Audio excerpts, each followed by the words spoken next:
আসসালামু আলাইকুম বন্ধুগণ। জিব্বাটা না খালি পছন্দ পরিমাণে খিচুড়ি খাইতে চাই। বুনা খিচুড়ি খাওয়ানোর লেগে কেমন করতে আছে মানে বুনা খিচুড়ি যে বানামো ঘরের মধ্যে নাই চাল ডাল কিছু। হের পরে ওই জিব্বাটারে কইলাম, আরে জিব্বা তুই বুঝোস না আমার ঘরের মধ্যে মুসুরি ডাল ছাড়া কিছু নাই, মুগ ডাল টুক ডাল না হইলে কি বুনা খিচুড়ি মজা লাগে। তাও মানতাছে না। যাই হোক, হের পরে বানাইতে গেলাম। একটু গরুর মাংস লয়ে লইছি। গরুর মাংসগুলোর মধ্যে দেখেন হগল ময় মশলা দিয়ে মাইকা জুকা রেখে দিয়েছি একটা গামলার মধ্যে। আর এদিকে আমি কড়াইয়ের মধ্যে দিয়ে দিছি তেল দিয়ে লগে পেঁয়াজ দিয়ে এর মধ্যে পর্যাপ্ত পরিমাণে লাড়াচাড়া করতে হইব।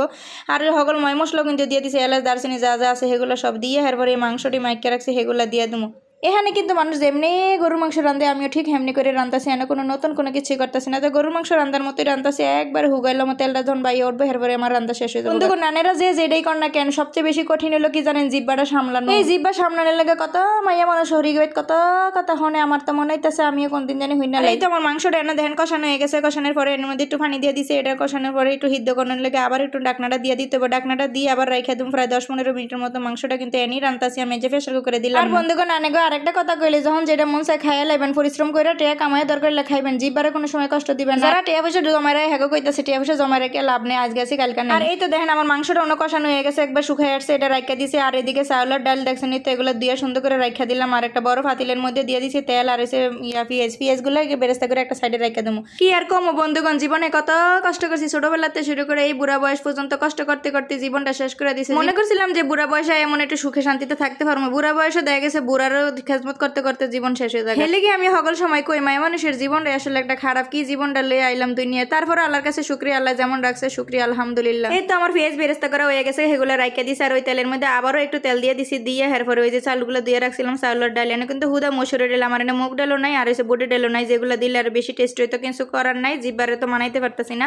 তারপরে সেগুলো দিয়ে বানানোর চেষ্টা করতেছি। আর এর মধ্যে কিন্তু অল্প পরিমাণ আমি হলুদ লবণ মরিচ দিব, এগুলো একটু কম করে দিব, কারণ হলো গিয়ে আমি সকল জিনিস কিন্তু এই মাংসের মধ্যে দিয়ে লাইছি। আর এই যে চাল ডালের লগে কিন্তু আমি আলুটাও ভাজা করতেছি, চাইলে কিন্তু অনেক সময় তেলের মধ্যে আলুটা ভাজিয়ে দিলে আরো ভালো, এত সময়টা আমার কাছে নাই। আর এর মধ্যে এখন লবণ দিয়ে দিছি, পর্যাপ্ত পরিমাণ হলুদ দিয়ে দিছি, একেবারে অল্প অল্প সবকিছু দিছি, লগে তেজপাতা মশলা অল্প অল্প করে দিছি, কারণ মাংসের মধ্যে সবকিছু বেশি বেশি দিছি। একবারে মাংসের মধ্যে যা দিছি এগুলো যাতে ফোলার মধ্যে হয়ে যায় সেই আন্দাজ করে দিয়ে দিছি। এগুলো কতক্ষণ ভাজা করবো, লাড়াচাড়া করতে করতে যখন ভাজা হয়ে গেছে, তখন আমি গরম পানি কিন্তু আগে করে রাখছি। আর আমি মাইপে রাখছি পানিগুলো, আমি যে পরিমাণ চাল দিই সেই পরিমাণের ডবল পরিমাণ দিয়ে দিই পানি, কারণ আমার মাপ ছাড়া আমি এখন কোনো কিছু করতে পারিনি এই অবস্থা।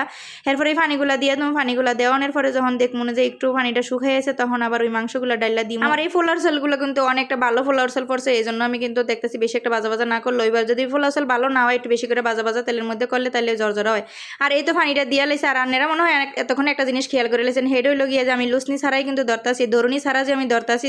আপনারা ফাতিলটা মনে করতেছেন যে বেড়ি কেমনে ধরে, আসলে কিন্তু আমার হাত একটা লোয়ার মতো না শক্ত। আমি আমার হাত দিয়ে কিন্তু অনেক গরম জিনিস ধরতে পারি। অনেকে এটা বলে কিভাবে সম্ভব, এত শক্ত গরম জিনিসটা কিভাবে ধরে হলেন। আবার আপনারা চেষ্টা করতে যাই না, এবার আত্মা থুইরা বয়ে থাকবেন। আর এই তো দেখেন আধা ঘন্টা পর্যন্ত দমে রাখছিলাম খিচুড়িটা রাখানোর পরে এই যে অনেকটা শুকাইছে, এর উপরে যে বেরেস্তা করে রাখছিলাম সেই বেরেস্তাগুলো এখানে দিয়ে দেবো। দেওয়ানোর পরে দেখেন কত সুন্দর একটা কালার আছে আর একদম পারফেক্ট জর্জরা হয়েছে।